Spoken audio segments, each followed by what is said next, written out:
Well, hello and welcome back to the Mists of Barrovia, where we find ourselves in a rather precarious situation, having just slaughtered the poor innocent Doru in the undercroft of the Church of Barrovia. We now pick up standing over the dead body of this young man who was turned into a vampire spawn with his father just upstairs. And what would you like to do?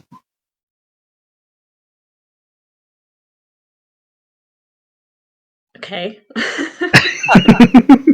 Who wants to start? I'm going to point out that Apricot looks rather dazed because of something that Gilderoy said last week that is resonating with her way too much, and I'm really sure to write down the exact quote because otherwise we both forget. So, I'm not good. I only wrote down the bit that mattered, so I don't want to spoil it for you. But yeah, that's okay. you can assume she's looking dazed for other reasons if you like, but meta knowledge, she is dazed because of something Gilroy said, and now she's kind of just standing there, almost like spaced out, like not really focused on what's going on. I'll pick up the body. I kind of put it in my arms, and we should carry this upstairs. Give it a proper burial.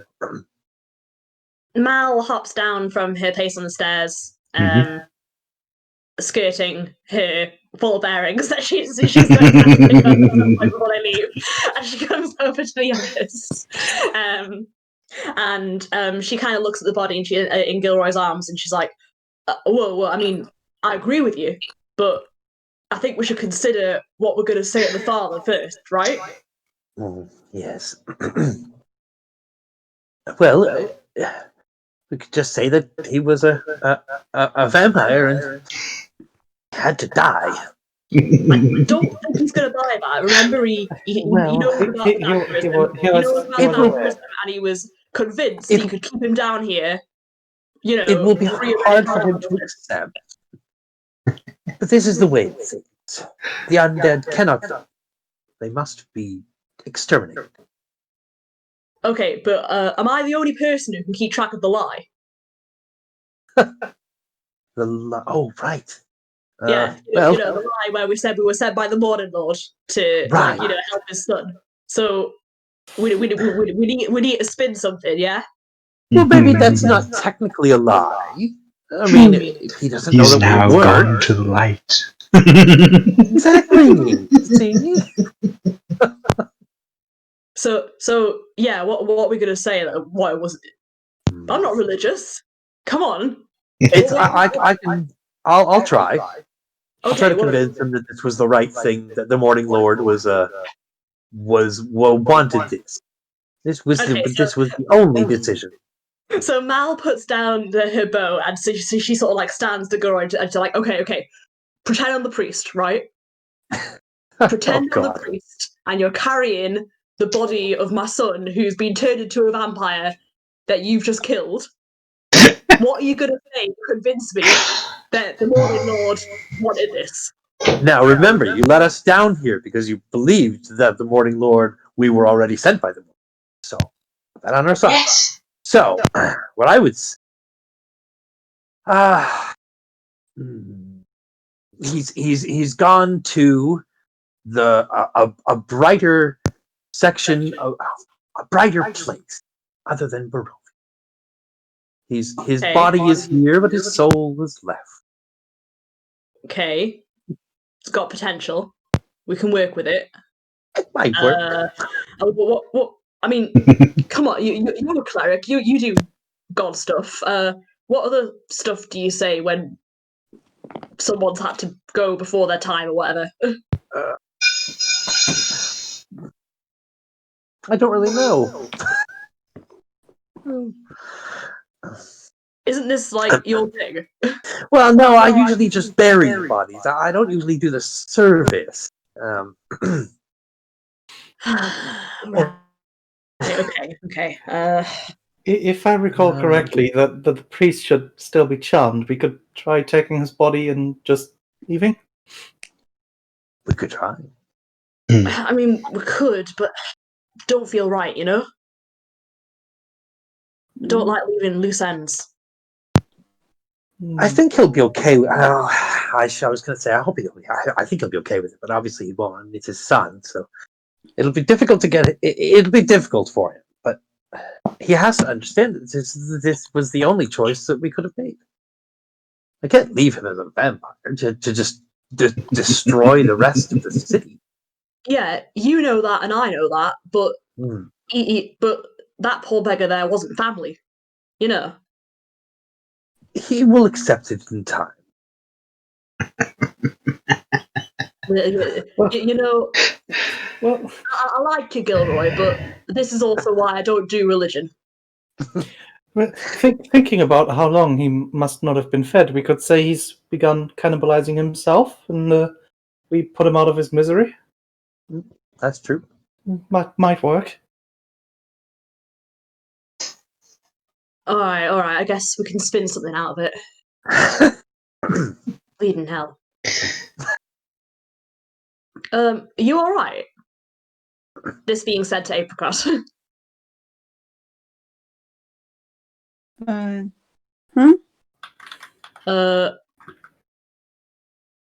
Earth or, well, Barrovia, I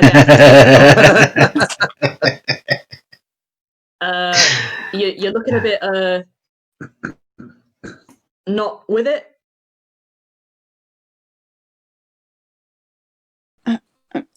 I'm fine. You sure he didn't get you or nothing during the fight? Yeah. No, I'm fine. Let's just go. And she just kind of walks back towards the stairs. Watch for the ball barons. Yeah. So she comes around here and just kind of does a flip up over there. Let's see how good or bad she does flips over this banister.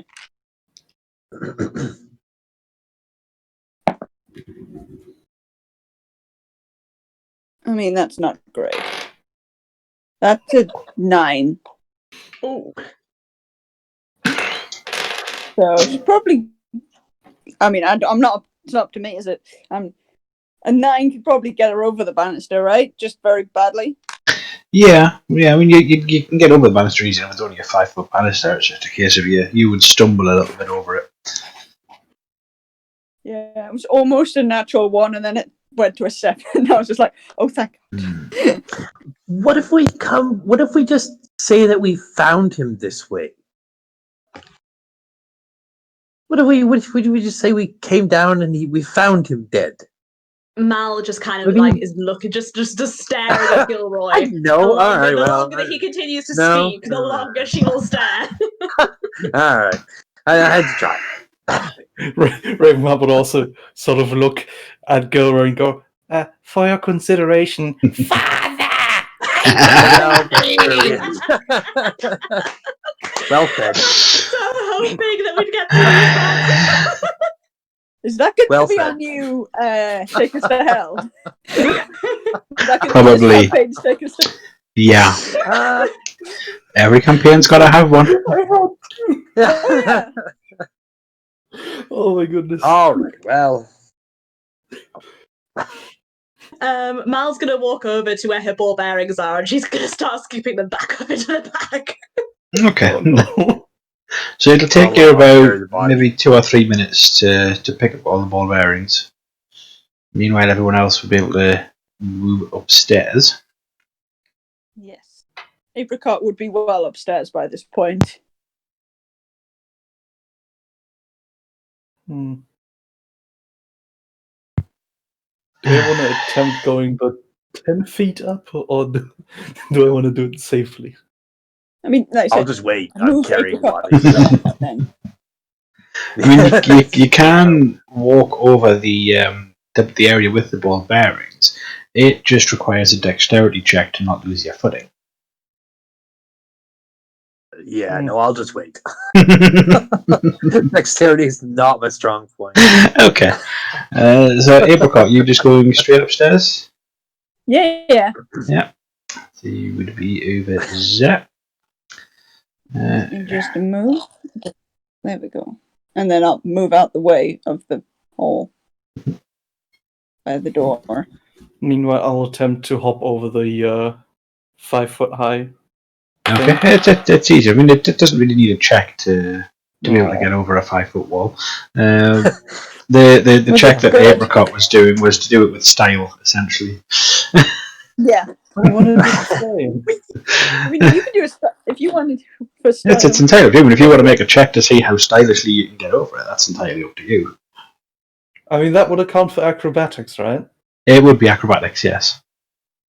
In that case, I just got a 24. Well, yeah, I mean, you could get over there as stylishly as you like.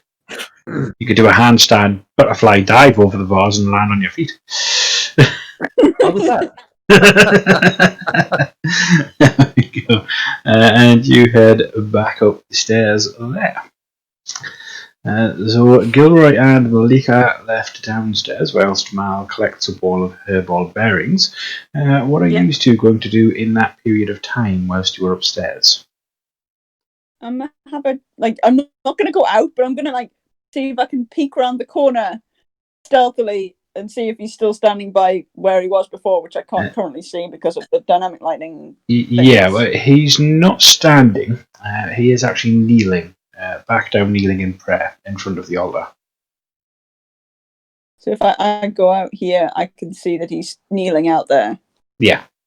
I'm assuming he doesn't notice me. No, he's got his back to you at the moment.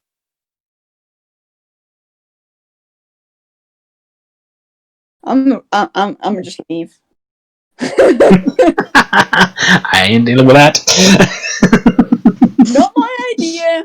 Not my problem. I'm gonna just leave. I mean, I'm not going too far, but I'm not dealing with him. Yeah. I'll keep my ears open for the conversation, but I am not being part of said conversation because it wasn't my idea to kill him, and I'd probably just punch Malika. Cool. Her idea to kill him. So what's Ravenheart going to do? Sort of just as Apricot just straight up just leaves the room. He's just going to sort of poke his head out, look left and right, and just make sure that, Luke is still outside waiting, like a good boy, and then head back inside. Okay. Cool. So with them two just hanging out upstairs for a couple of minutes there, Mal, you will have been able to pick up your ball bearings there. So you've now got them all securely stored back in your pouch. Excellent. Once they're all stowed back in my pouch, I start heading towards the stairs. And as I pass Gilroy, I sort of look at him and I'm like, okay, just follow my lead, yeah? Gotcha. This is going to go horribly wrong. That's gonna be great. You never know. Then I'm going to head upstairs. I didn't say it wasn't going to be great. I just said it's going to go horribly wrong. Both things can happen at the same time. These terms are not mutually exclusive. You are correct. Especially with this party. Cool. So you head back up the stairs and climb out of the little trap door and find yourselves back in that little corner room. Okay. So I sort of Mal goes to the door and she kind of peeks her head out to sort of see where the priest is at. Mm-hmm. While Mal does that, Ravenheart's just going to go, he's in prayer, watching the altar. We could, leave. Just leave and let him discover on his own that his son's no longer there. I mean, you're right, but whatever way we do this, I feel like if we don't cover our tracks, he's gonna draw conclusions, yeah? And they'll be the right conclusions, but he'll deal with them in the wrong way. Yes, I have to agree. If he tells... Yes, yeah. We really should try to I'm not sure. Try to deal with it? I don't like leaving loose ends. It seems wrong. Trust me, it ends bad. It seems wrong. Okay. And I'm gonna go out and back into the main part of the church. Okay. I'll follow behind very kind of slowly and respectfully. Okay, it didn't let me move my pony for a second. Now that was weird. Right. And I will tiptoe my way out of said church. That's cool. That's fine. Okay. Apricot is probably slightly further to the right and looking round, but I can't actually see with dynamic lighting, so she's just going to be there so I can see what's going on. Yeah. Okay. Right. I guess as we approach the priest, Mal kind of like coughs respectfully, and she's like, "What was the priest's name again? Donovich." Donovich. Yeah. Yeah, I believe so. Yeah. Yeah, got it written down. And she's like, "Excuse me, Donovich, Your Holiness." Is he still charmed? Is this charm person still going? Yeah, it lasts for an hour, but you haven't been there an hour. You've been there about maybe 5-10 minutes. So yeah, he's still charmed by venom. That's good, at least. Does he react? Yeah, and he'll stand up and turn around. So we went down into the cellar to attempt to help your son, and we used all the powers at our disposal to try and intercede with the Morning Lord, but unfortunately he was too far gone with the curse of the vampire, and it spread too much. So we prayed to the Morning Lord as best we could, my friend, the holy man here, and I, and the Morning Lord decided to take him to his side. It was his time. And I'll lay him down at his feet. Very slowly. You see, as you've actually been speaking with Donovich, she doesn't seem to have noticed Gilroy standing there. He kind of has almost like tunnel vision, focused on you and what you've been saying.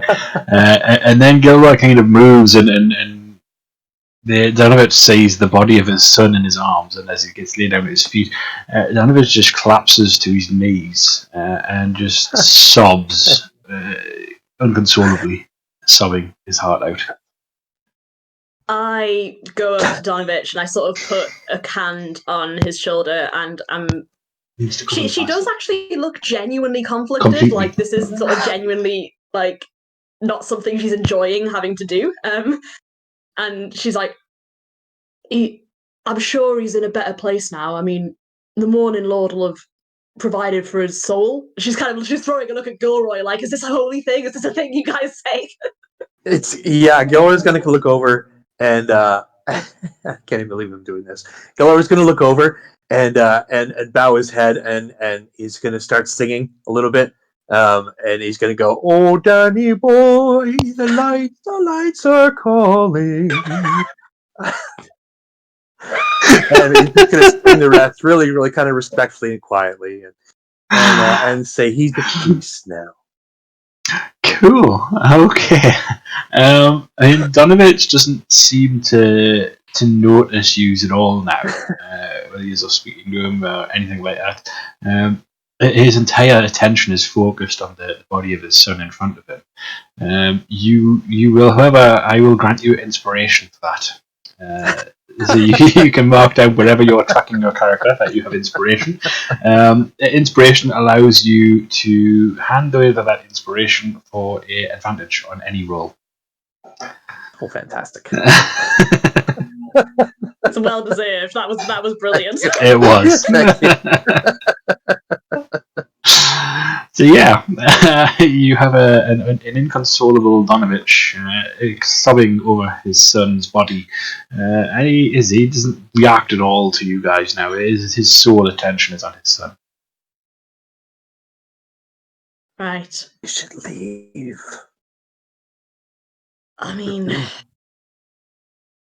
yeah, I guess, sure. Yeah, Mal kind of like sighs, and she sort of says one last time before she leaves, like, we really are sorry about this. Yeah, and then she sort of turns and leaves, Cool. looking very confident. Okay, so yeah, you go outside and you meet up with the others outside there.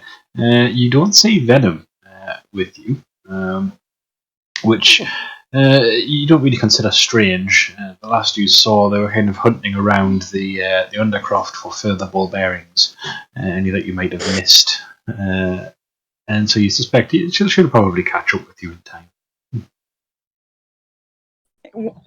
When Apricot sees Malika, she's just kind of like, and this is why you don't run towards the screaming. Lesson learned. I'd do it again.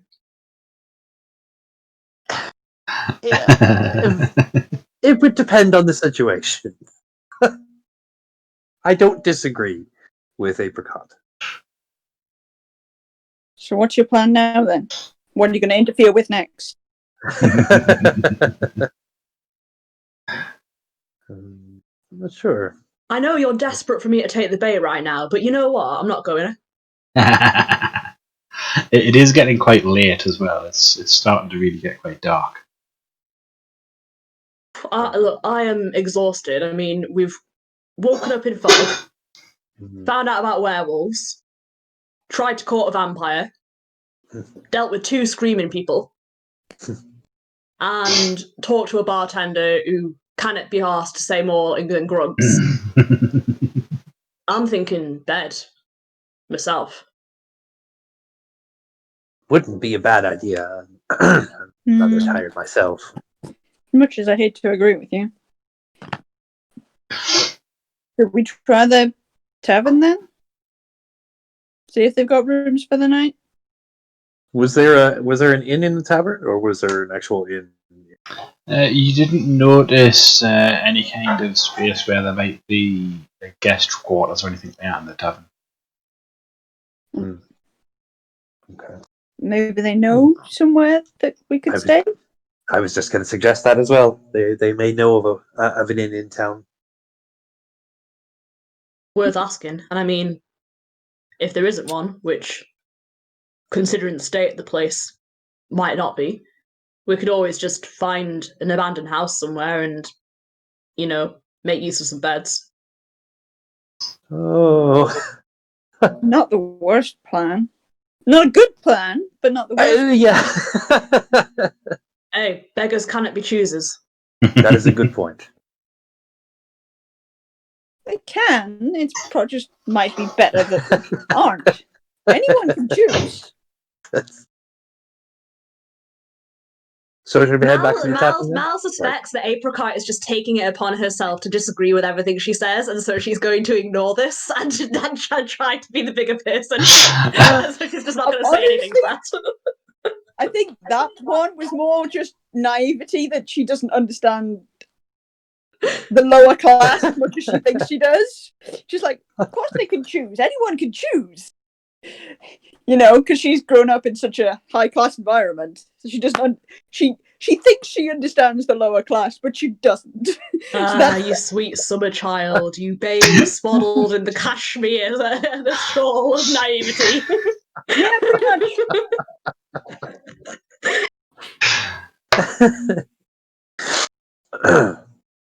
So should we head to the tavern then? Yeah. Okay, so you head back through the streets and you reach the Blood of the Vine Tavern. Is the sign broken again, or is the sign has not been broken since you repaired it last? Woohoo! So Apricot doesn't need to fix it. Would be a lot more difficult because she doesn't have her baby step. True. Yeah. But cool. So we're gonna head into the tavern Yeah. Yeah. Right. Go So, go to the bar. uh-huh. Keep guys like. Do you have rooms we could pay to sleep in, or know where we can do that? Hmm. That's not very helpful.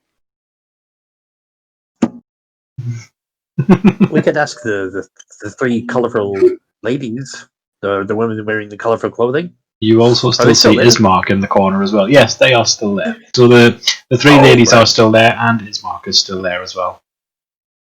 Does he look up very like Oh yeah. ooh, Yep. meerkat style when we walk in?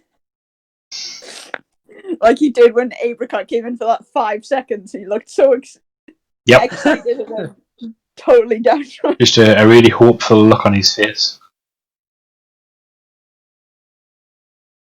When Gilroy mentions the three ladies, Mal's just there, like. I mean, the other guy. Apricot just go over to Ismark and is like, "Do you speak Grunt?"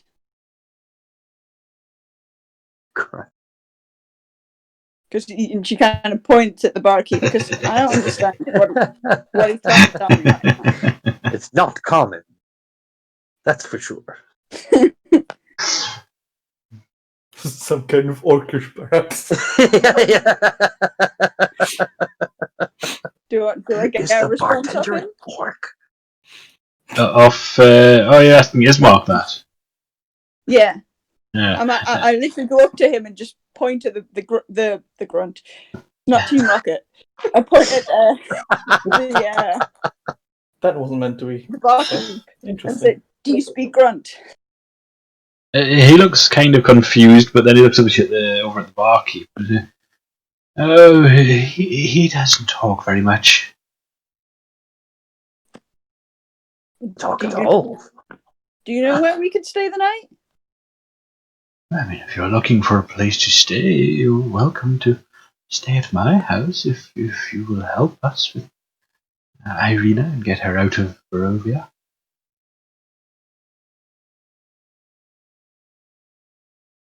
I mean, we haven't decided on that. We're just kind of knackered. How Can't make about I good let you sleep decisions on it? on tired brains. Yes, you're welcome to sleep on the decision at my home. I'd rather sleep on a pillow.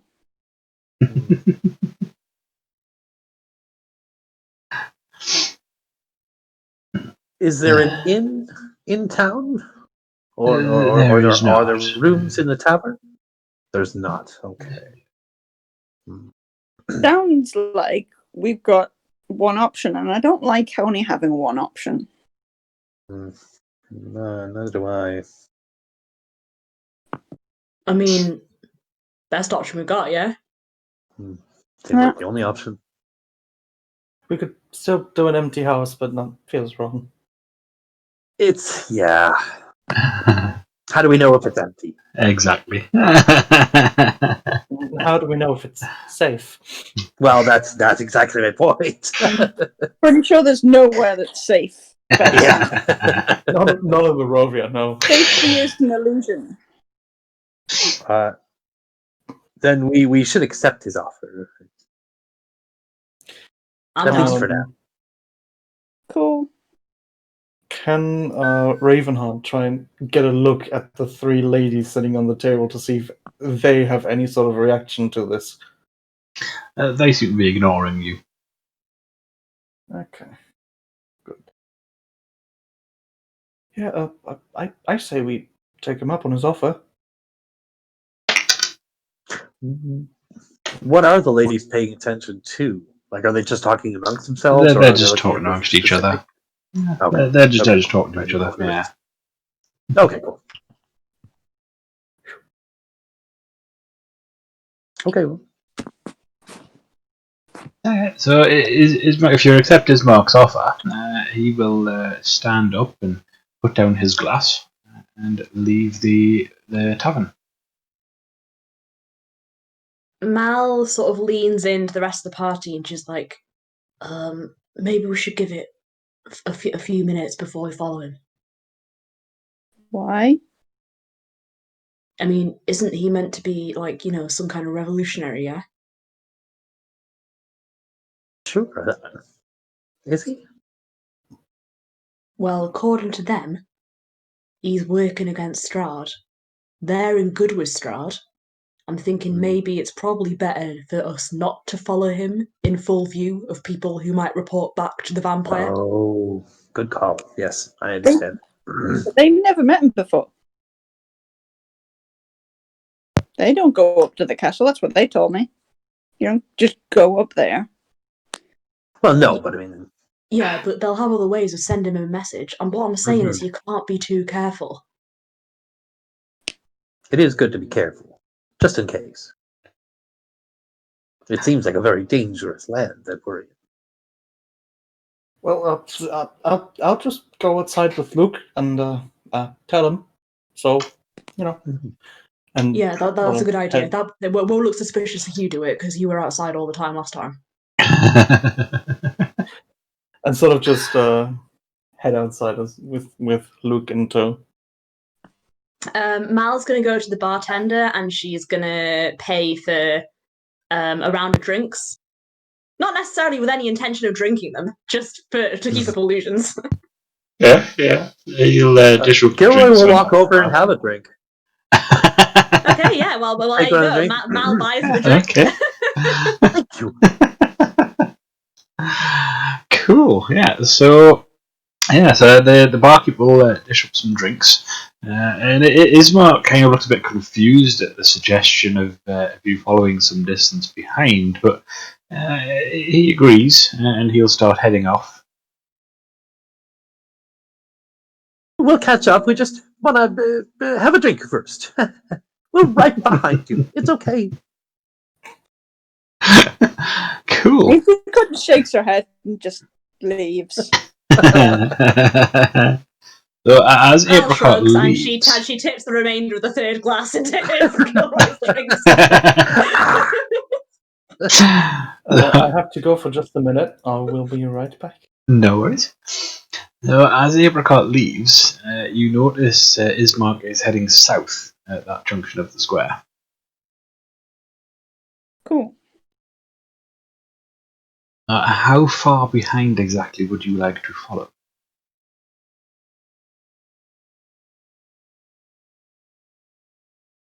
Not too long. I mean, I think like a minute or two, maybe. Just enough space so it doesn't look too. I mean, like we're right in league with him. You know what I mean? I think.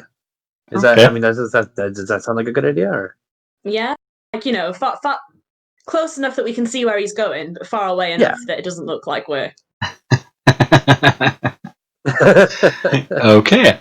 So he'll literally head directly south to this big building at the bottom of that map there. And this building itself is it's a very weary looking mansion. And it's just squatting behind these rusted iron fencing with iron gates just twisted and torn, hanging barely onto the rest of the fence itself. The right hand gate is actually on the floor completely, and so it's obviously only the left hand gate, as I say, which is hanging on there. You do see some weeds just choking the grounds and pressing with menace upon the house itself. Yet against the walls, the growth has been tramped down to create a path all around it, and heavy claw markings have stripped the once beautifully finished walls, and great black marks tell of the fires that have assailed the mansion. Not a pane nor shard of glass stands in any window.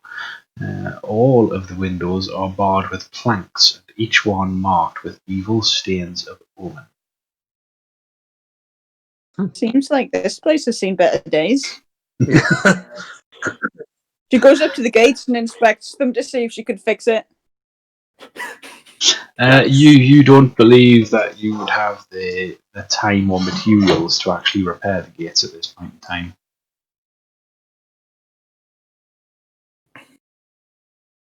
I mean, I can create the right tool for the job.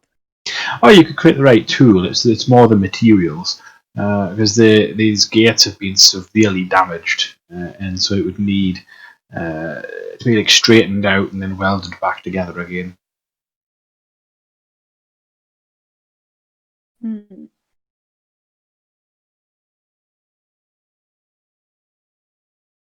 Mm, I'm for this, do I? Shame. Ravenheart. Oh, maybe if you're here for long enough. Yeah, we Finish can the project. say. There's always another time.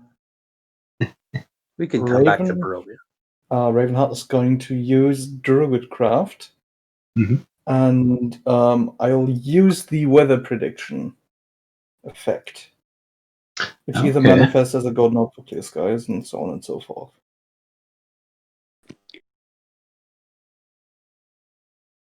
Cool. Yeah, so your orb would appear as a golden cloud, which rather confuses you.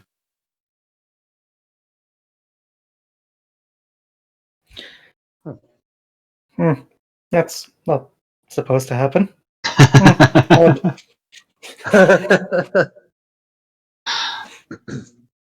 Sort of just really curiously just stare at the thing for the entire duration of it.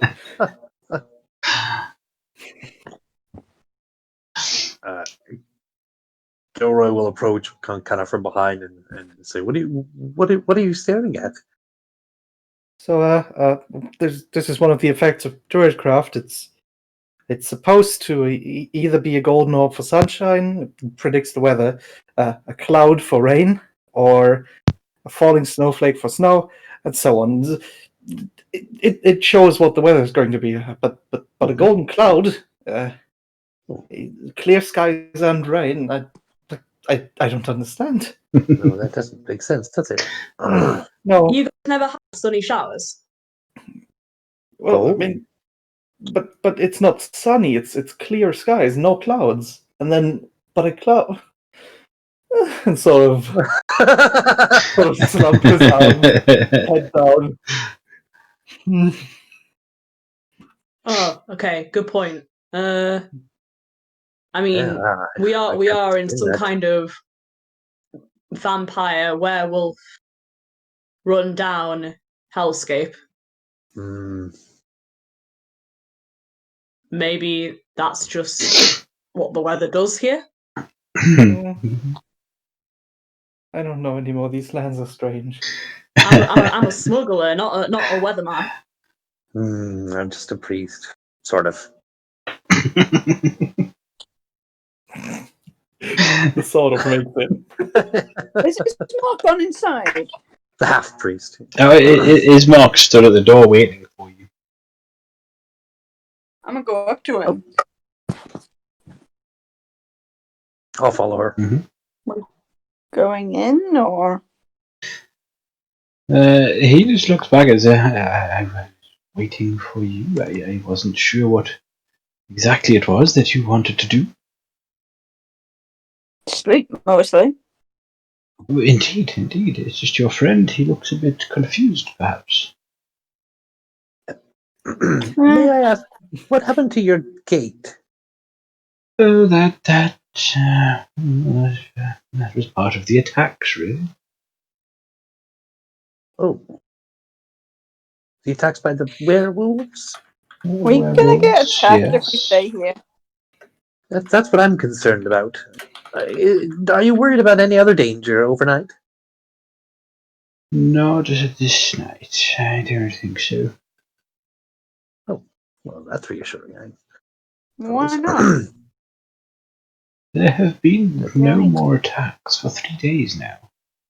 Not since my father passed. Who is your father, if you don't mind me asking? The burgomaster of this village. Oh, I'm sorry for your loss, of course. Apricot takes like a sideways step towards Gilroy and just kind of don't know what I would roll for this, but very much trying to. Psst, what's a burgomaster? In such a way that she can ask Gilroy without Ismark hearing. What, Yeah. what do I roll for that? It would be like I suppose stealth really would be the best one to roll for it. Okay, let's give it a try. Oh, God. Burgomaster. That's okay. I have a good answer. 18. 18 Okay. on stealth. So I think that's a very experienced chef, like master of burgers. I'm not sure. That's exactly what my last group said.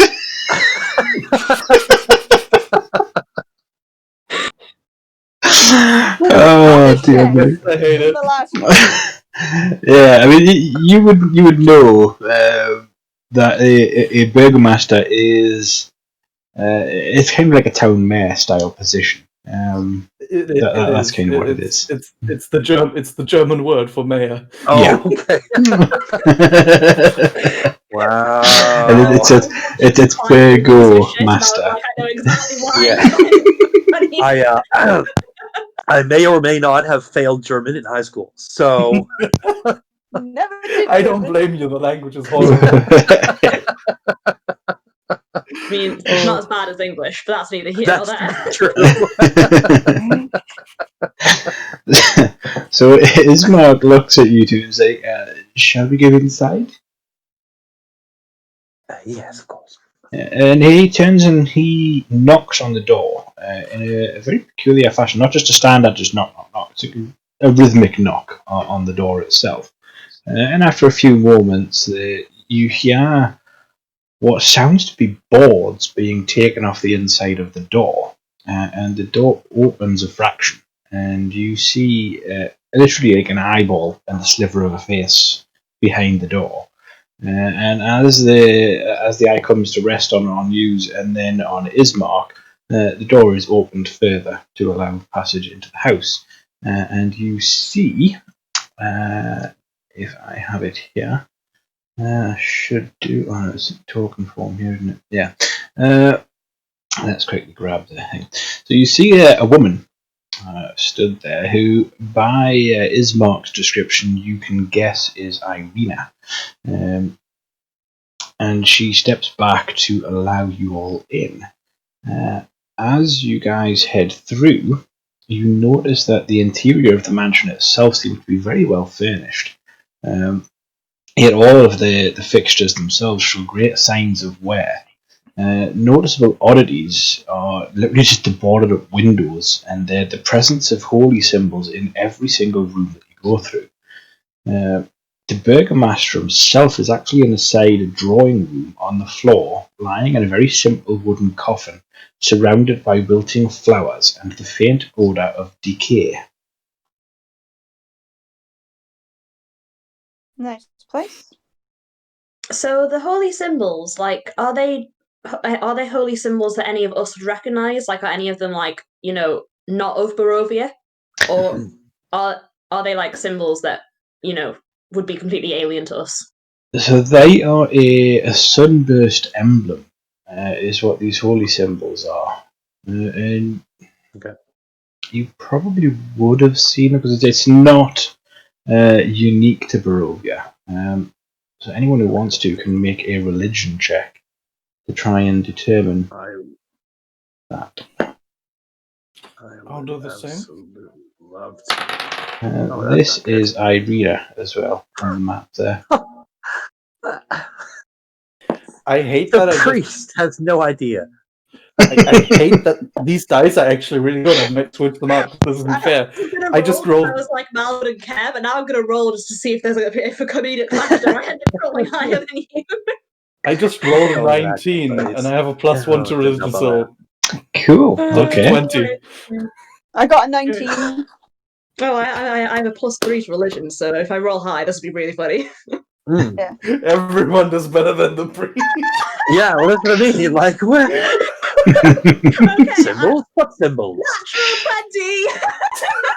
natural 20! Okay, so everyone except the priest realizes that this appears to be the symbol of a deity that you know as Lathander,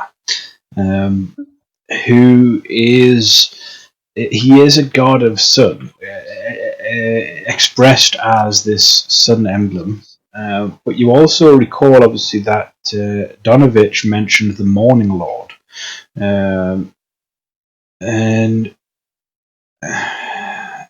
yeah, only the two with 20s, so Mal and Ravenheart, would know that the Morning Lord is a very old name for Lathander. So they are one and the same, but in different periods in time.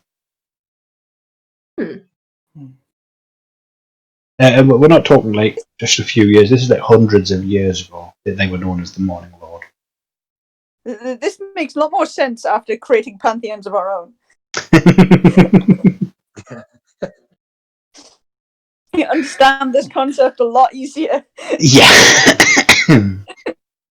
Yeah. This is after Hannah had to listen to me, sort of basically doing a full Pepe Silviera at her about gods for like a good 3 hours. I'm okay with that because it was fun. Anyway, back to the god in hand. Yeah, sorry. Yes. So yeah, I guess Malachite is kind of like, huh. Is a god in the hand also worth two in the bush? Or is it just birds?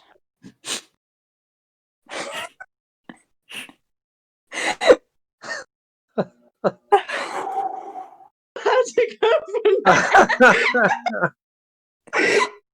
You did it! You successfully killed the party! Yeah, we have We've done it reached that eventually. level.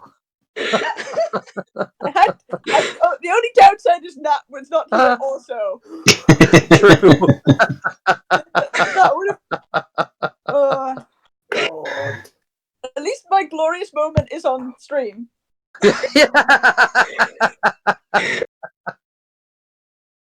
don't know if she's watching. Oh, this is painful. The glorious is playing D&D with me. I do not apologize. So you said there were flowers around the coffin, right? That were Yes, wilted? wilting flowers. Uh-huh. Oh, thank goodness I have a really nice cantrip. My good old handy companion Druidcraft. And you instantly make a flower blossom, a seed pod open, or a leaf bud bloom. Mhm. Can that be used to make these flowers blossom again? Yes, Oh, that's they cute. can. You do notice that they don't quite blossom in the way that you expect. So previously, when using that spell, you would have noticed that the flower completely blossomed into a full state, essentially. These don't quite make it all the way there, so they do liven up a little bit, but not quite as much as you were expecting them to.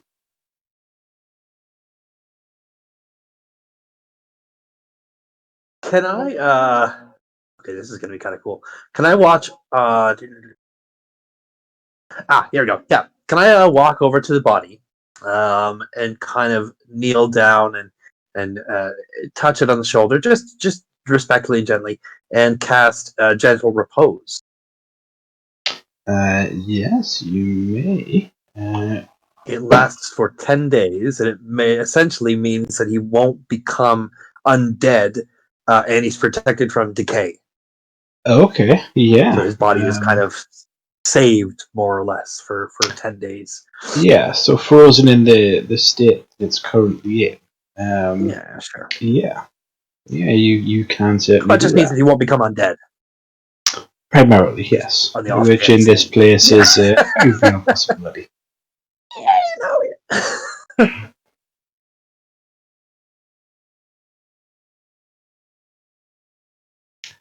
Cool. What would you guys like to do? Sleep mostly. Agreed. Yeah. So Ismark will show you to a few rooms. He has 3 spare rooms in the house, which you may have the use of for the night. April goes in the first one and shuts the door. Not even giving anyone else a chance to follow her in. How many are there? 3? Yeah, There someone are could 3 have a rooms. chair, so she bolted for one so she could have her own room.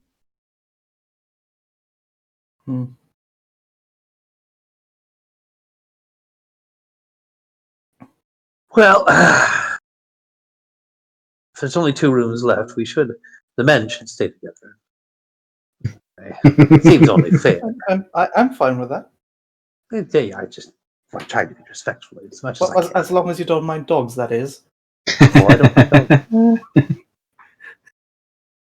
So you guys are having this exchange. Mal's just standing there looking sort of like, looking kind of confused at the concept of you guys, of like Gilroy being all chivalrous like that. She's kind of like you can see the algebra flying around her face. She's sort of thinking, that's a thing that people are concerned about. This is a Yeah, coming from a family who has absolutely no concern for that kind of thing. Yeah, pretty much. Yeah.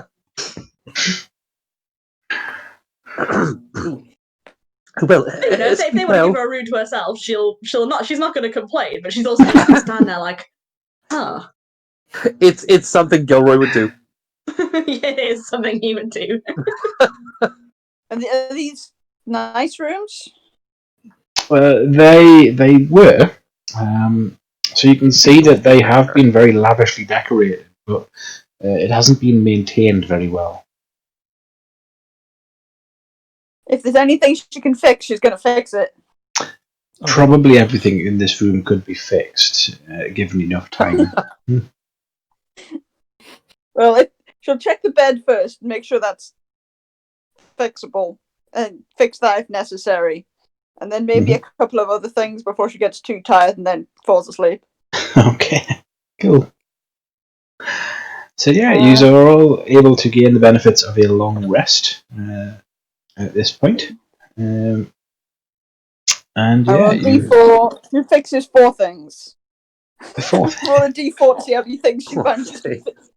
4 random things that are broken get fixed. Okay.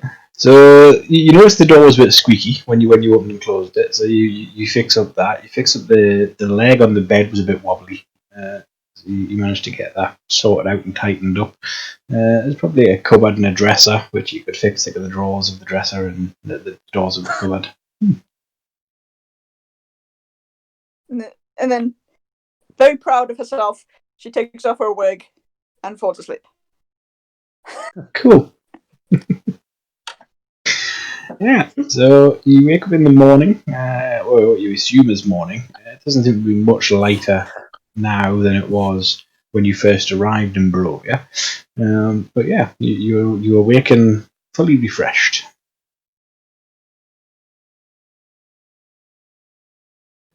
Gilroy will say a prayer to his god and I'll come downstairs.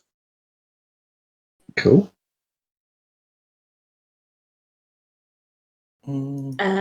Yeah, I guess when Mal gets up, she's also going to head downstairs to see if anyone else is awake yet.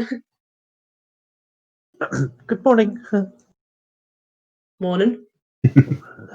At least I think it's morning. Maybe that's something to do with the weather thing. Maybe it's just always like this. Ugh. Oh God, I hope not. Dreary. Ugh. Before I head out, I'll place down a small little bowl on the floor and put some food inside for Luke, and then open the door and I'll head out. Okay. Is Apricot heading downstairs as well? Yeah, she'll just, put her wigs on properly before she goes out. Yeah. Okay. Got to look her best. And try and pretend that she does have real hair. For the time being. Yeah. So he's all head down the stairs, and you find Ismark and Arena already down there. They kind of have a smallish meal prepared. like breakfast essentially, which everyone can tuck into and start discussing things. And Ismark looks over at you guys as you're tucking into the breakfast, and so will you help me with Irina getting her to Valaki? And as soon as he mentions that, Irina pipes up. I'm not leaving here until father is buried. We cannot leave him in there. He deserves a proper funeral. Apricot looks up at Gilroy at this and just gives him a look and then goes back to food. Raven also sort of just gives him a look like, Your department. I have to agree, unfortunately. He does deserve a proper burial. I would do it for any of you. I think that's a compliment. Well, I mean, I hope so. Begging your pardon, but I was missing when you first made your proposal to my friends here, and they haven't really seen fit to enlighten me. So, mind filling this dwarf in on what's happening? The devil Strahd has besieged this mansion for weeks now. My dear sister has been bitten twice by him. I need to get her out of Barrovia, but I am not strong enough to do it alone.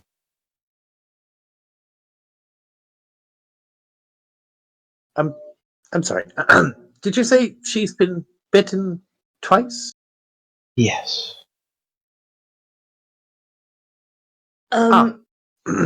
So we may have met someone who was unfortunate enough to have been bitten enough to have become a vampire. We're from out of town, so we're not sure how long that takes. Begging your pardon, miss, but are you in danger of, being, what do they call it, being turned? I would have been turned by now if that was going to happen. I mean, that makes sense from what I know. I mean, as she's talking to you as well, and her hair kind of moves around, you actually see 2 sets of puncture marks on her neck from where she's clearly been bitten. Huh. So, how did you manage to stave off the turning? I'm very curious. I'm A guessing vampire it's choice. can choose. Yeah. Oh. I'm guessing that when they bite you, they choose whether to turn you or just eat off you. Because well, you don't just you know. No, I suppose that makes sense. I hadn't thought about it that way.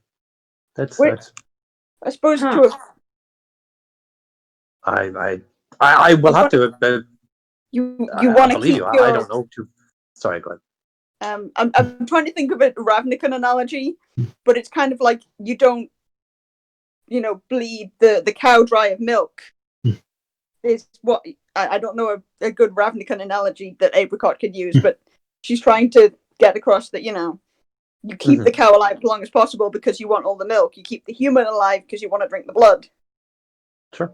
No, that makes sense. You know more about vampires than I do, so I'll believe you. I have no reason not to. It's only a guess. I've only met a couple that, and they didn't try and feed off me. They were here. They were mostly there just to talk to my father.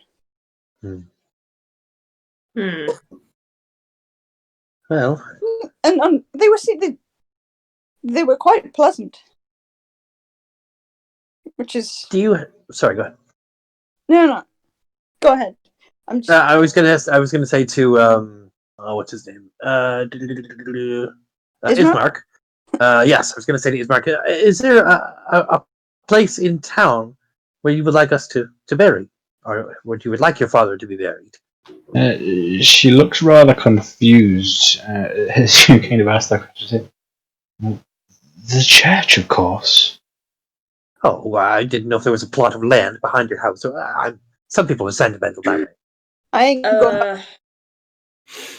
Church. There's something we should probably tell you about the church. Right. Yeah, about that. You're on your own there. So the poor soul who was turned into a vampire that were mentioned, he that may have been the son of the priest who was locked by his father in the cellar of the church. Well, then- Apricot kind of nudges Ravenheart and does another. Psst. It's like, you can do the impression, right? I would rather avoid it. It is quite loud. I'm trying to make this more interesting. So Irina looks over at the mention of Doru being killed and says, "Well, you did him and indeed the rest of this village a favour. We can't have vampires running around loose in the village. It's bad enough with the devil."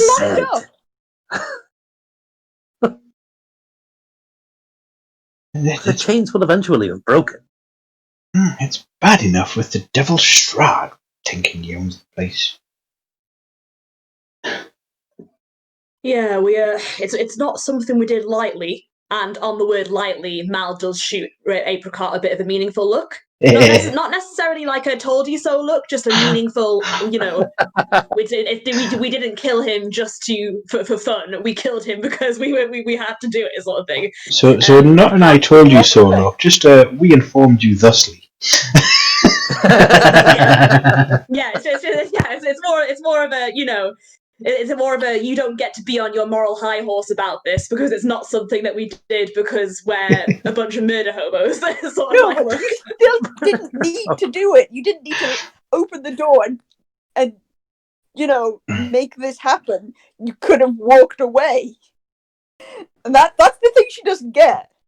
Like, why did you interfere so much? Apricot has no sense of social responsibility, is what I'm getting from this. No, because she's been sheltered and naive. That is her main character personality trait.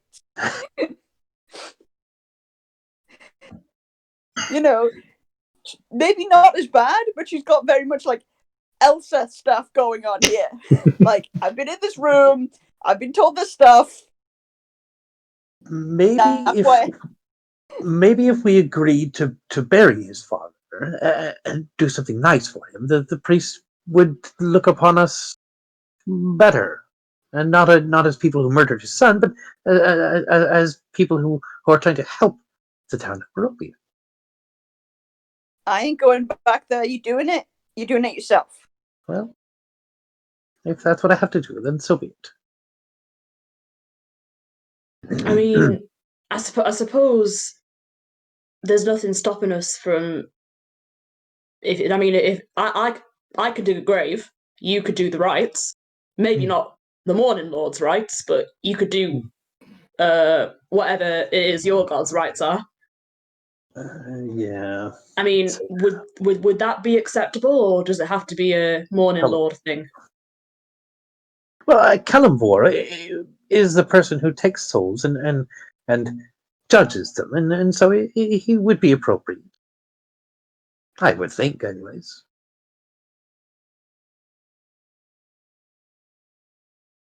I guess Mal turns to Ismark and I've forgotten her name. What's the name? Irina. Irina. Thank you. And she kind of says, I mean, the priest, Donovich, he might be a bit indisposed, because of what happened to his son. But I mean, Gilroy's a man of the cloth. If it's acceptable to you, we could bury your father. It will need to be on consecrated ground.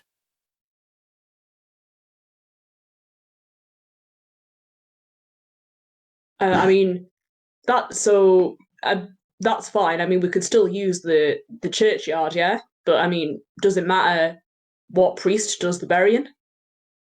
Donovich would be, I suspect, willing to do it for me. All We could all right. be Well, I think I'll leave talking to Donovich up to yourself because he was quite distraught the last time we saw him, as you can imagine. Uh-huh. And since we've rested, the charm has ended. Oh no. It has indeed. Mm-hmm. It's going to be so mad. So, this coffin is obviously a fair-sized coffin and will require 4 people to help carry it. So those, Irina and Irina and Ismark. Ismark would obviously take 1 corner each. yeah, and then there's 2 more. So I'll take 1 corner. Okay. And I'll take the other. Yeah, I was about to say, I am less than 5 feet tall. I hope you didn't expect me to be taking this coffin. Okie dokie. So that leaves Mal and Apricot running defense then. Okay. Oh God. You said Sorry, did I say she that out wasn't loud? doing it. Apricot said she wasn't doing it. So Apricot's just going to stay in the mansion. She said if they want to go, she is not going back to that church. Screw that. That makes things even more interesting. Okay. Cool. So yeah, so you use get the I'll coffin. start rolling up my next character, shall I? Yeah. I got a Warforged. Great. Anything yet? Oh no. So yeah, you pick up this coffin and you assess the weight a little bit, and then you just manage to coordinate it up onto your shoulders, and then head along the streets back to the church. I do mention before you guys go, like I'm cool to wait here until you're done, right? Ravenheart will sort of look back. Well, if you're staying, please do take care of Luke. I'd rather not have him in the area. And Okay. sort of, if anything goes wrong, whistle this whistle, and he'll come. And hand her a command whistle. Cool. Okay. Right. So yeah, the journey to the church itself is fairly uneventful. You just wander through the streets of Barrovia, and you head up to the church. The church doors are open, you notice, and you see the Donovich is there praying. He's kneeling down at the altar, but you don't see any sign of Doru there.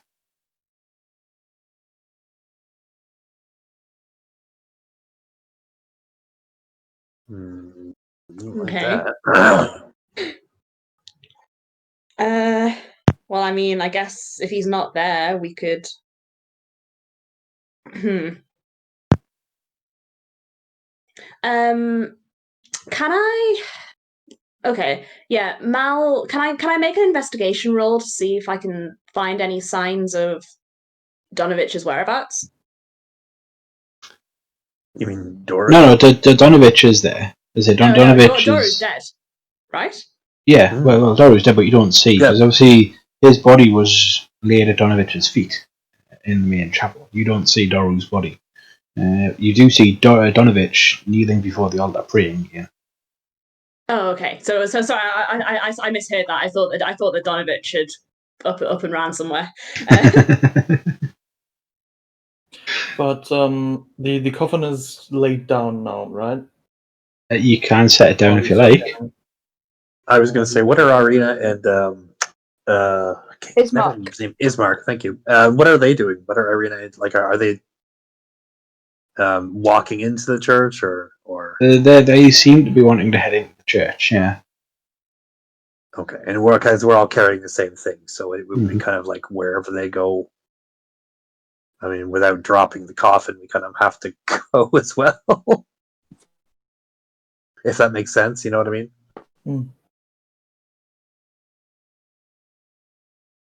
Yeah, so they'll head up through the church itself into the main church area, and they'll move towards setting the coffin down just behind where Donovich is currently.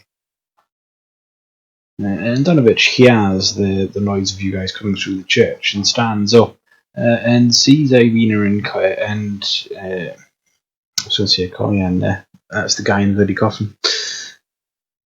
Dear me, Irina and Ismark, and he greets them, and he greets them with a bit of a somber look on his face.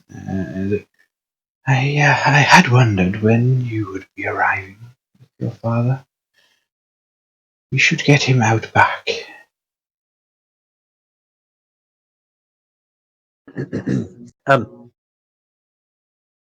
What happened to your son?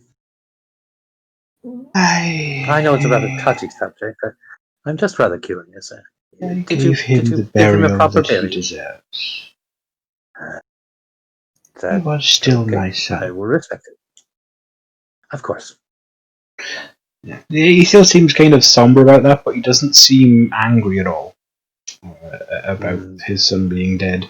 It's almost as if he's kind of accepted that it was what needed to happen. He just didn't have the strength to do it himself.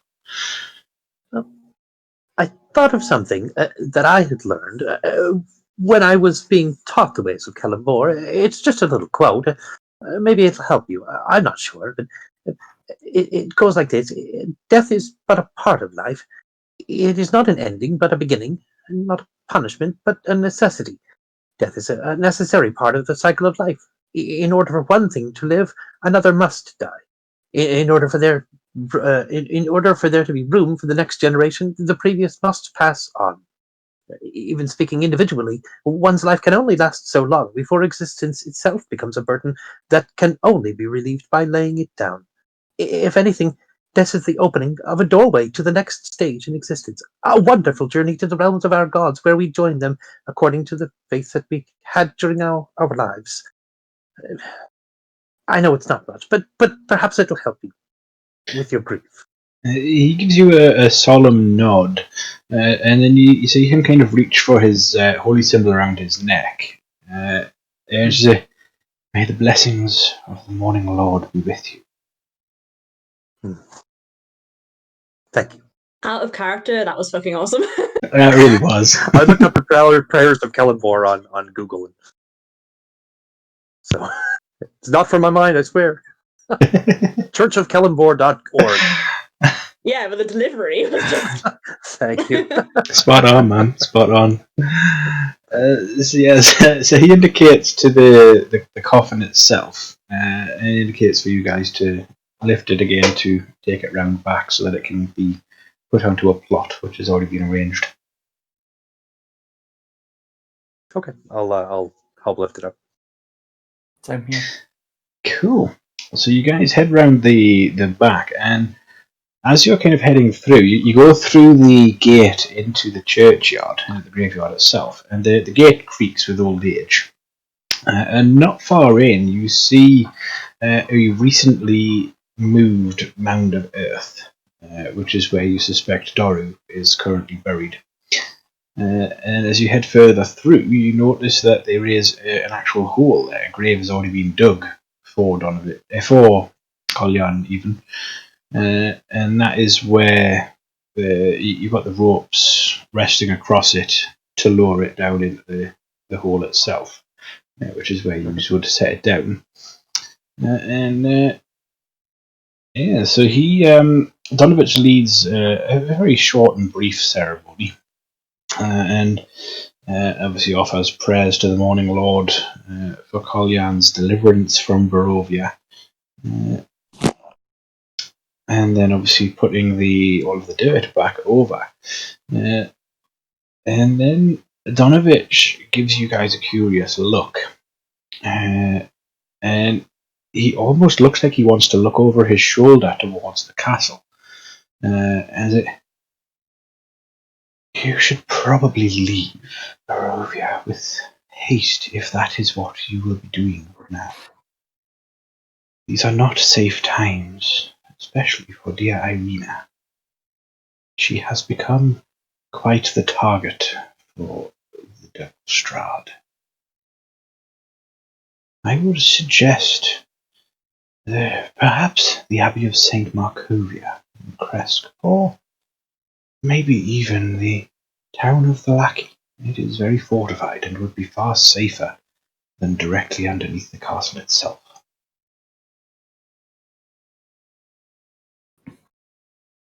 Alright, you got a map of all them places, yeah? I do not know. I can tell you that they are west of here. Okay, know anywhere where we might be able to acquire a map? I would say It's the not Lackey that- would probably be your best bet for that. Yeah, Apricot Right. already asked his Mark stuff that when you weren't there. But, you know. Okay. Yes. Yes, when Mal wasn't there.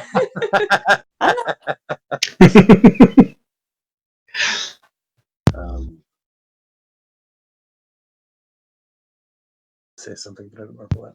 It doesn't matter. Cool. Is there anything else we can do for you, or have we done enough? For me, Definitely. you have given me peace of mind that my son is no longer suffering, and for that, I thank you.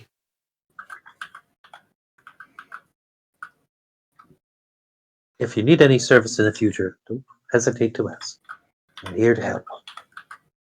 We're here to get out of Barrovia, but here to help along the way as much as we can. Cool. So are you guys going to head back to the Burgomaster's mansion and pick up Apricot?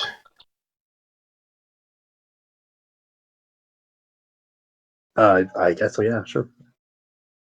Cool. Okay. Is everybody else saying that's okay with everyone, or? I've got a dog waiting for me. I'm going. All right. Sure, that's all. Yeah. So you guys start heading back through the streets down towards the Burgomaster's mansion. Meanwhile, Apricot,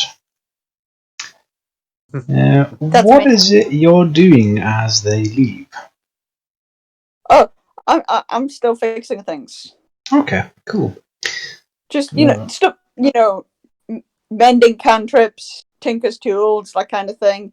Yeah. You know, just little odd jobs that don't require, like, anything that I needed, you know, Yeah. short, long rest to kind of reaccumulate. But, you know, Okay. just to keep me occupied because she likes to fix things and this place is hella broken. Cool.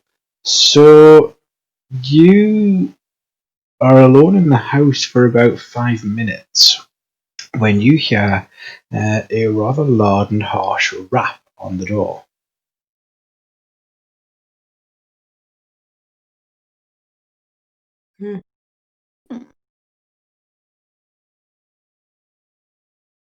I go up to the door, I'm like, you guys can't be back already. You hear the rapping again. It sounds nothing like the knock that Ismark made. Yeah.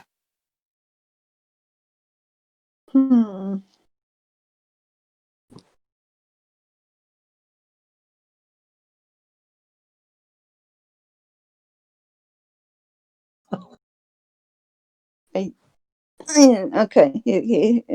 Torret, help. I don't know. I was just rolling Torret's dice. Jared's dice, really. But you know, she's gonna crack the door open slightly, like keep a foot on the other end so it can't really be pushed open, but try and crack it open so she can see through and see what or who is there. You see this gentleman there. Is that the same gentleman we saw before? This almost resembles the gentleman that you saw stood atop the gates of Barrovia when you first arrived in this land. Don't like that. Oh no. And he Hi. just looks at you.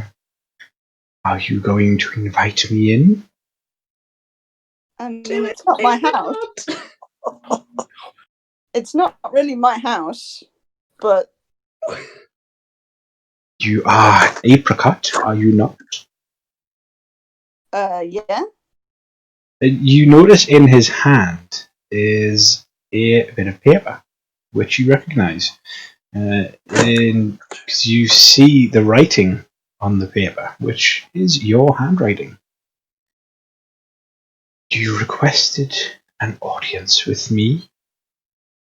Oh, cool. Yeah. Well, okay. So she's gonna open the door and let me in. Cool! He steps over the threshold. And he looks and what is it exactly you would like to discuss? Well, I want to go home, and everyone tells me that you're the guy to talk to about that. You do realize that not many talk to me and live to tell the tale. It is very bold So of I've you heard. to seek an audience with me. Well, everyone in town says you're the devil, but I've met vampires at home that weren't so bad. And, I've seen my dad talk to all the higher ups before, and I thought, well, diplomacy works at home. You gotta try it first. I'd rather not get into a fight if I can help it. I don't think a fight would end very well for you.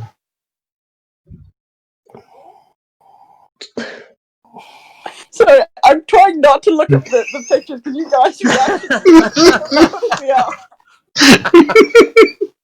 They're all collectively I dying. know. Five different stages of disbelief. I've never been more happy to be at a funeral. I'm going through all 5 stages of grief at once. I'm loving 5 times a this. second. So can you help me out? I mean, honestly, part of me wants to know why I'm here in the first place as well, but I'll take the going home bit if that's all you're offering. I am not offering anything of the sort, dearie. You are here by my wish and my command. These are my lands, and I have full control over everything within them. And that must be a hard job. Not as hard A as lot of things one to might control. think. When you have, shall we say, some assistance. Are those them werewolves I heard of? They answer to me, and to me alone. Yeah, that is information I have been told. So, okay, so if you're in charge and, you control everything, why do you need me? Entertainment. It's very boring around these parts.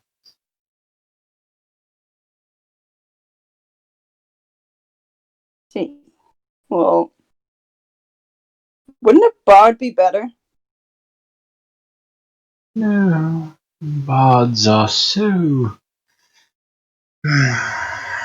well, tasteless. I hope you mean that. You probably mean that in many different ways. I'm not that stupid.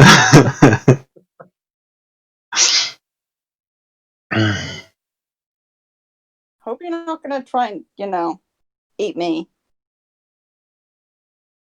Perhaps not.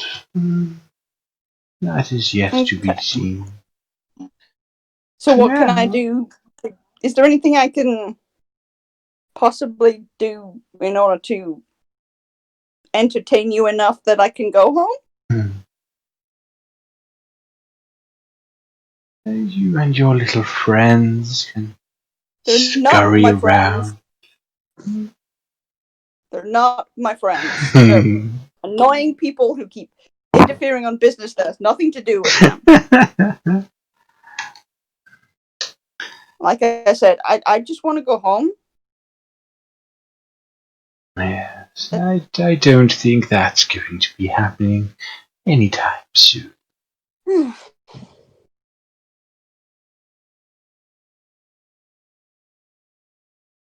So you want me to just, walk around and interfere with other people's lives until you're satisfied?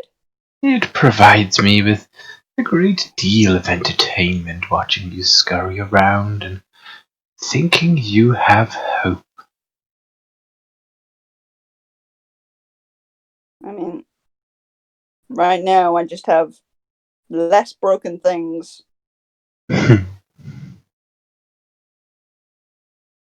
Speaking of, did you bring Bebe with you?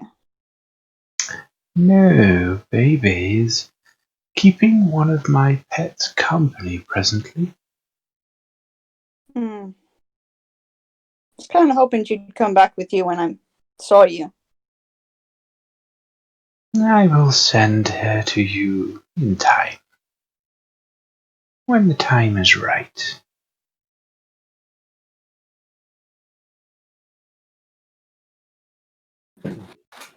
That's not terrifying at all. No, I don't like that.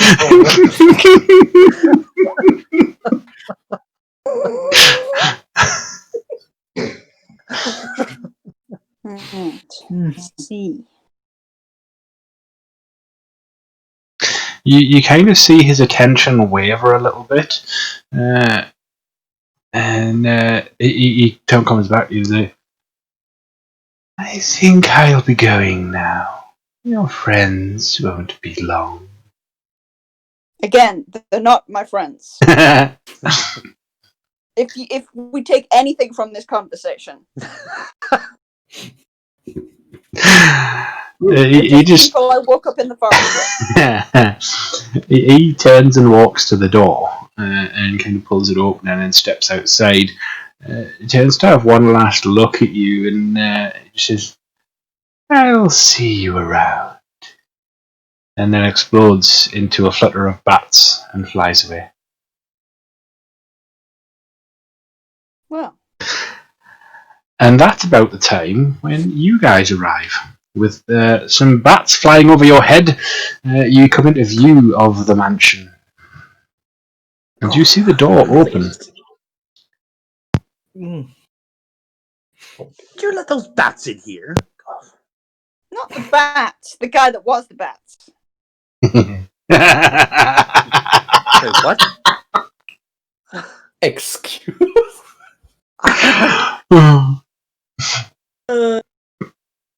Didn't the guy on top of the gate turn into a flock of bats before he flew off? Strahd, yes. Strahd was here. Yes, we had a short conversation.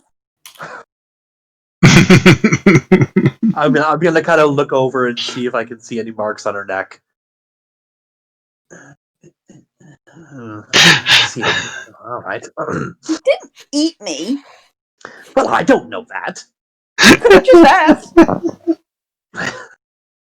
I mean, given what we've already seen with vampires, I feel like you cannot blame us for checking. Again, you could have asked, and I would have maybe let you. Well, I'll remember that for next time.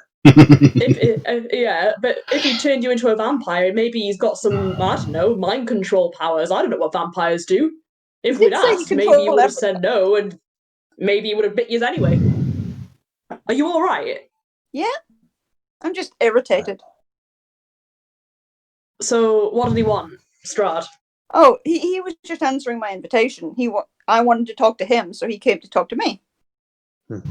And did you find out anything? Yeah, we're here because bards are tasteless. Well, we already know that. So, Yeah. Basically, Sorry. he's bored, so he decided, screw you guys, you're going to come and entertain me, and then maybe when I'm entertained, you can go home, but maybe not. What? How do we entertain him? We wander around pretending we have hope, apparently. Isn't that what we're doing right now? Unfortunately. I guess we need to do it more. That sounds like an impossible challenge if I ever heard one. Yeah. I guess we... Right. So, how are we getting home? I think it There starts must by be a way. helping Sorry, these guys, and then, maybe if we can get a map at Valaki, then we can, You can see what probably else have there that is put on a and see if shirt, there's to be other fair, people Sakura. that can help. That's a good idea. Apricot, are you suggesting interfering with other people? Now, would Apricot the suggest such a turntable. thing? Yeah, Mal's got this huge shit-eating grin on her face at the minute. Ravenheart's sort of sitting with his hands across his face, sort of just wondering, you invited a vampire into a house that's not yours. Or like Ravenheart keeps therefore repeating rocking it. backwards and forwards like... I think in the short term, heading towards Valaki is probably our best bet. It's wandering around, she says in air quotes, which she wants, and get a map. I have to agree. Didn't say anything about interfering with other people. Just we entertain the guy, charge, and maybe we can go home. That's I've got no intention of entertaining him except incidentally. All right, interesting. Well, see if Are rogues. you all right, Ravenheart? You look a bit. I mean, I'd say pale in any other circumstance, but you just kind of hide Difficult that. to tell. But you don't look well. A little bit in disbelief. Just give me a minute. Sort of just stands up. And Can I roll to see, like, because I need to check how commonplace vampire lore is in Eberron, because I haven't done that research yet. But can I roll to see if I understand the significance of inviting a vampire into a building? Yeah, make a history check. Okay. I don't think that law exists on Ravnica because they're everywhere. Yeah, and I can't remember if it exists in Eberron or not, so hence the roll. Yeah. Yeah, sure. I don't like. They're so okay, so that's a 9 altogether. You think there might be something to do with vampires not being able to cross a threshold unless they've previously been invited. Okay. But you're not sure whether that's just folklore or whether that's actually true. All right. So, like, after watching Ravenheart having his quiet breakdown for a while and searching her memory, Mal's just there like, is this, what is it? Something about vampires and doors and... What is it? The thing about vampires and doors? Well, I've read that if they cannot enter a house until you let them in. Oh. Well, isn't that true with most people? I feel like he's won't talking about... enter your house until you let them in, but vampires can't. Like, it's a magical thing, yeah? Like... A barrier of sorts, I do believe. Huh. That's good useful. to know for next time. Yeah. Wait, hang on. This isn't our house. No. Mm-hmm. I did say that. You invited a vampire into someone else's house. Oh. Well, it would have been rude to talk while he was on the doorstep. It's also rude to invite your host's enemy into their house. I mean, literally, his arch nemesis, who's bitten his daughter, yeah? Sister. I couldn't remember what. Yeah, it is sister, isn't it? Hurry now. Yeah, it is Mark and Irina, Oh. brother and sister. Yeah, it's called Jan, who's the father. Well, That's okay. I'm gonna roll it. That was an in-character mistake.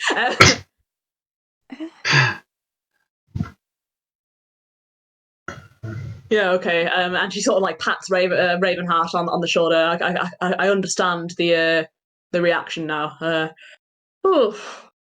I don't. And as she pats me on the shoulder, I'll sort of like jerk up and sort of realize and run inside and go find Luke. Yeah, so Luke is exactly where you left him. Okay. Apricot will give you back the whistle, by the way. Okay. Still. Vampire entered house, dog is in house, scare. You went into the Oh, dog. he's the purest character in this team.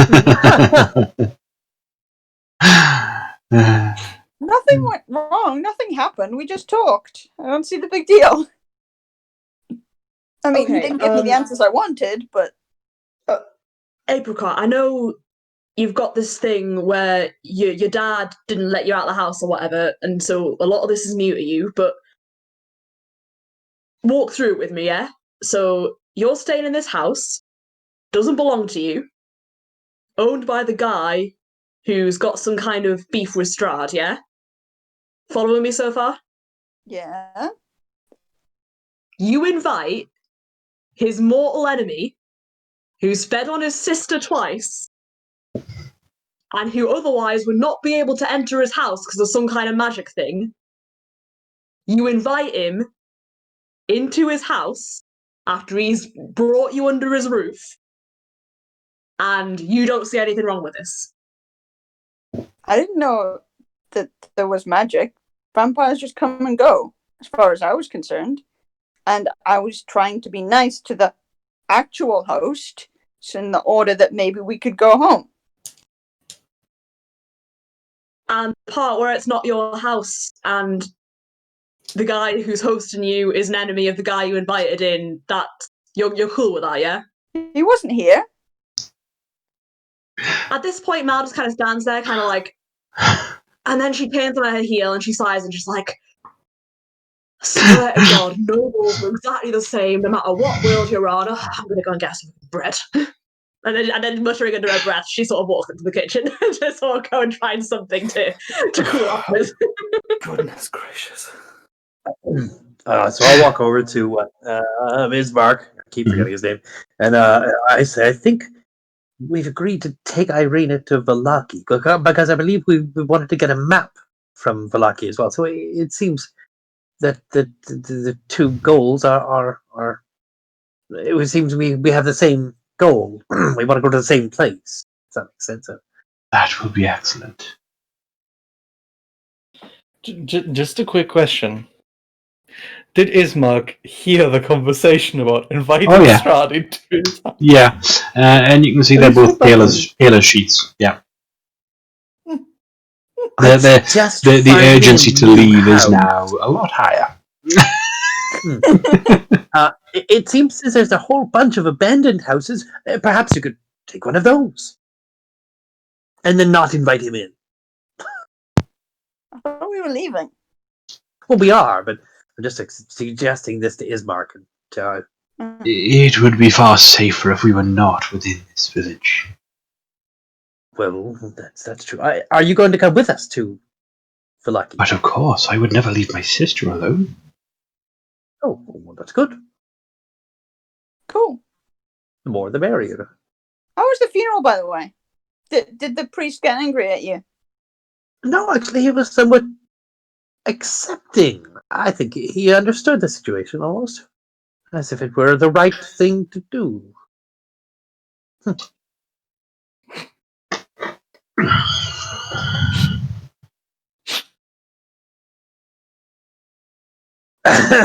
So, are we leaving now, or? Ismark and Irina certainly seem to be in a hurry to leave. They are currently packing a bag each. Cool. Probably best if we leave, in case Strahd decides to come back. He did say he'd be seeing me, so Oh, maybe we should go. You should not have mentioned that. Panic We time! should go. Yep, we should go. Hey, never mind. Nothing. That's metagaming. I don't know. So is I there want to point out anything? this is very different to last time. Yes. Not only what the characters are doing, but it's just much more fun. Oh yeah, definitely. So Is there any last things anyone wants to do before departing Barrovia itself? did I find anything interesting in the house while I was wandering around fixing things? Nothing of note, no. There would have been loose papers and things like that, and very old deeds to the houses and the various properties and things like that, but nothing really special. Nothing that would help us later on, or Not that you think, no. eh. Not that she was like snooping and thieving. She was just in case it was. Oh, this is cool, and I don't have anything I'd like to do. I don't know about anybody else, but I'm okay. Cool. Yeah, I don't think Mal's got anything particularly in mind that she wants to do. I think she has accomplished everything she set out to do when she came to town. And Yep. Awesome. So if we jump across to this map, in this map, the fog of war section should be working quite nicely at this one now. I has been tinkering with it. That is if it ever actually loads. I can't see a bloody thing. There's a little dot on the Oh, very yeah. kind of. oh god, Yeah. this map is huge. Right, Yeah. okay, there we are. Yeah, well, I see that you are here sign, but everything else is black. Yes, and that is precisely the way it should be. Okay, just checking it. I'm just checking that I'm seeing the right thing, and you haven't given me like wrong permission. Yeah, I just need to wait for the map to actually fully download because it's a bit blurry at the moment. Oh wow, really? It is a huge map. Oh yeah, It is. I've seen the full map before. Yeah. And it's pretty big. All right. I mean, even just looking at it, like I'm looking at on my screen at like 40% right now, and even at 40%, it's big. Yeah.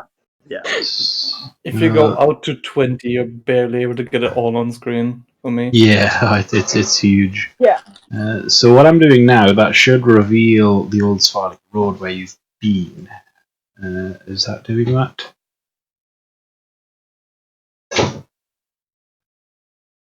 No, my internet connection is 2 taking seconds. the My computer is. The display driver stopped working. What the hell? Oh no. What the hell? That's not good. That. Do you need to update your drivers?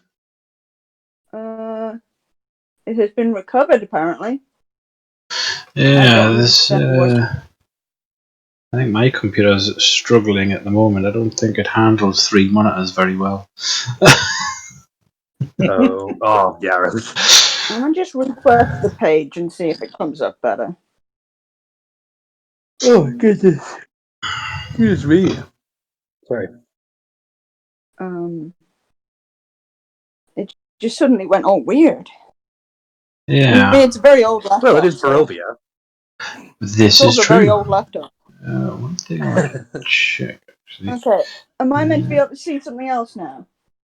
So there should be the old Svalek Road revealed to the right-hand side if I have done it properly. Oh yeah, it's sort of slightly greyed out, but still visible. Yes. I don't see anything.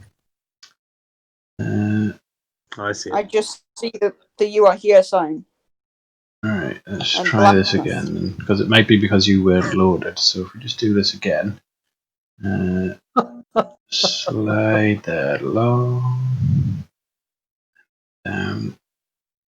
I know. Does that reveal it for you? No. Do you need to refresh Roll20? I have refreshed the webpage since the driver came back. Okay. I mean, I can see the "You Are Here" sign moving. Mm-hmm. I can see But it it's moving. just black around it? Everything's just black. That's so strange. Let's check, because this should be. Does anything else need updating since your driver came back? It didn't suggest that. It just said it's died and come back. Mm-hmm. I don't know. And last time we tried to update the computer, it crashed. So we had to Oh reset no. it. Like, we tried to update it because Zoom was playing up, and I tried to literally put the update on, and it literally just wouldn't start. I had to go back. I had to BIOS settings and reset, Oh and no. it was lots of hardcore stuff that Techie stuff, yeah. proper tech stuff to get it to work again. And I've specifically told my mother I put the updates on manual and said, do not update your computer. Because she wouldn't have had a clue. So you even just literally immediately by the "You Are Here" sign, you still say black. You don't actually see the village of Barrovia at all. Nope, there was just the entire map is black apart from the tiny little white thing. I mean, it's This not like I episode haven't of seen the Mists of map Barrovia before. brought to you by technical issues. Pretty much. Perhaps if you try exiting the game and reloading, see if that helps at all. I mean, it's not like I'm going to get spoilers for the map. I've seen the map before. But yeah. Mm-hmm. So I can get up a picture of the map on the computer and just if you were that, because it's not like they say having previously seen the map. It's because we had a map last time. True. I don't mind. I'm just getting to the point here. There we go. Right. So I'm just gonna get a map. You head out along the west-hand side of Barrovia, and you come down to this big river with a bridge over it, and you can cross over that bridge and through the forested area, and you come to the crossroads here, and you can see. On the crossroads itself, there is an old wooden gallows that just creaks in a chill wind that blows down from the high ground to the west. A frayed length of rope dances from its beam, and the well-worn road splits here. The signpost opposite the gallows points off in three directions. Barrovia village to the east, the road that you just came along, Sir Pool to the northwest, and Ravenloft/Vallaki to the southwest.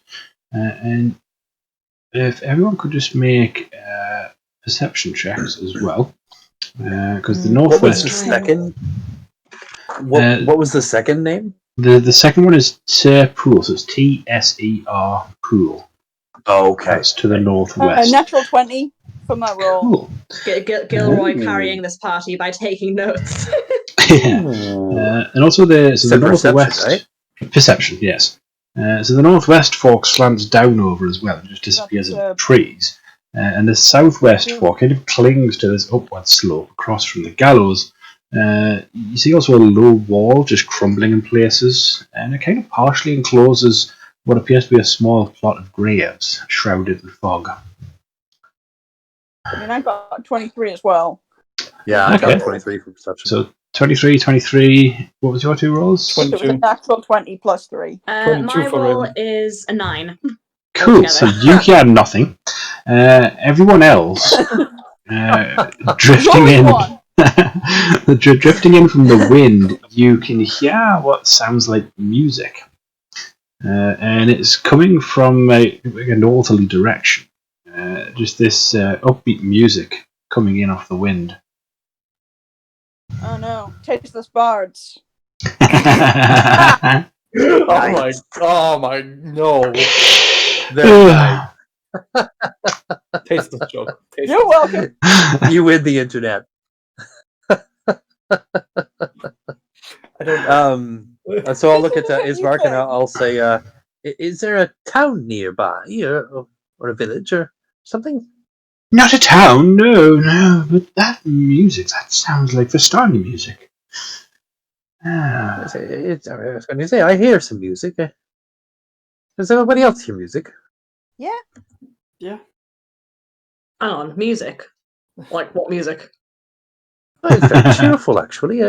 Somewhat partying, rambunctious. It's, Sounds speaking quite of fun. such music in these lands, as per usual, I don't quite trust it. I I'd suppose rather that's go a good point. south. Well, I mean, That's a good point, I suppose. the northwest route is certainly the fastest route to get to Vallaki. The southwest road curves and winds dreadfully.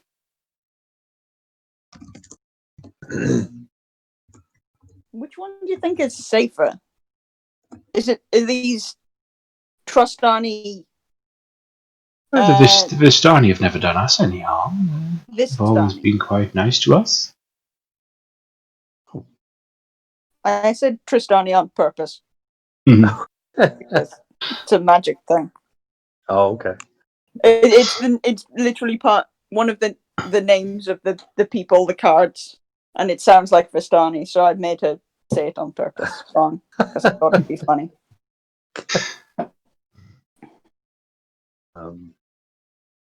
Well, what does everyone else want to do? I mean, If you're insisting that they are harmless, then we might as well go north.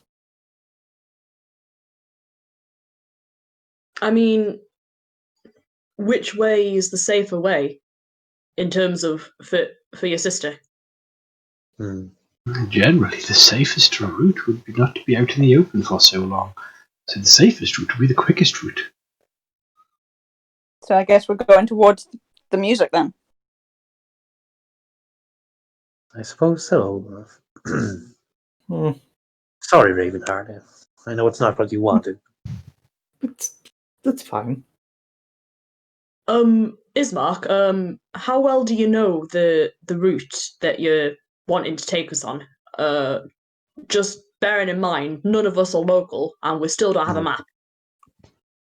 I know the general direction, and I know there are signposts along the road. Like this one here. All right then. In that case, you can navigate, and we'll keep an eye out for danger. Sound good? Yeah. I like that. Very well. I like that. Cool. So you head off along the northwest road leading down over, and you don't get very far. Sorry, because I'm using the spoiler-free map that I found online. Which is the exact same map that I'm used to seeing. It doesn't have loads of things marked on it, just a couple of bits. I'm just... You've gone from Barrovia, across the river, and then there's like a T-junction-y thing. The fork in the road, yeah. And we're going down the north route towards the Serpool. Serpool should be marked on the map. The dotted path is where we're heading to. Serpool. Yeah. Okay. Just checking I know which bit we're on. Since it doesn't seem to want to work for me on Roll20. Yeah, I'm not sure what that I know is. where we are. It might work. Literally just like exit the game and rejoin and might get it working. I don't know. We'll see that next. We've only got 5 minutes. We'll see what I'm happens. not worried. Pretty much, yeah.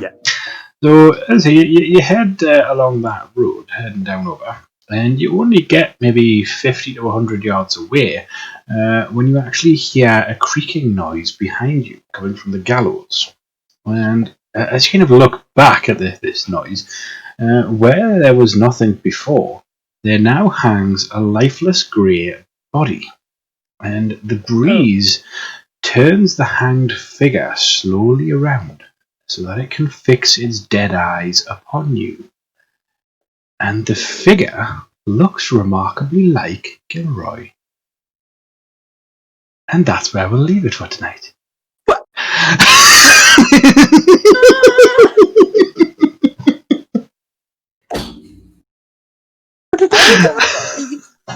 Because last time it looked like time.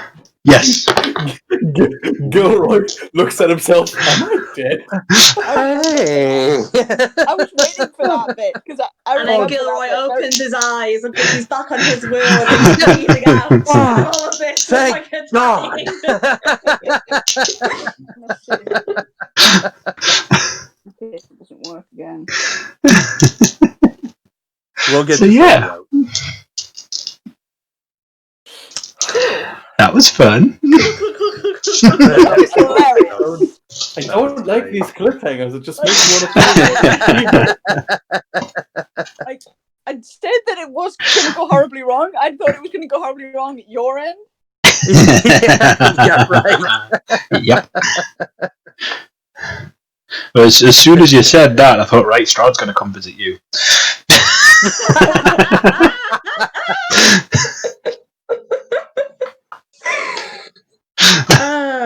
Hannah, how long have you been playing with Fraser as the DM? Not long enough, apparently. Oh, I fully expected something like this, but at the same time, I was just like, Apricot doesn't expect anything. So she was very much, oh, okay, cool. Let's have a positive attitude and hope for the best. And diplomacy. Maybe Vanna will be waiting for us in the camp. So yeah, we have Gilroy's dead corpse hanging from the gallows, and we're on our way to a Vistani camp. Fun. No, I saw What the could possibly go wrong? Exactly. Yeah. If only you knew what I knew. Oh.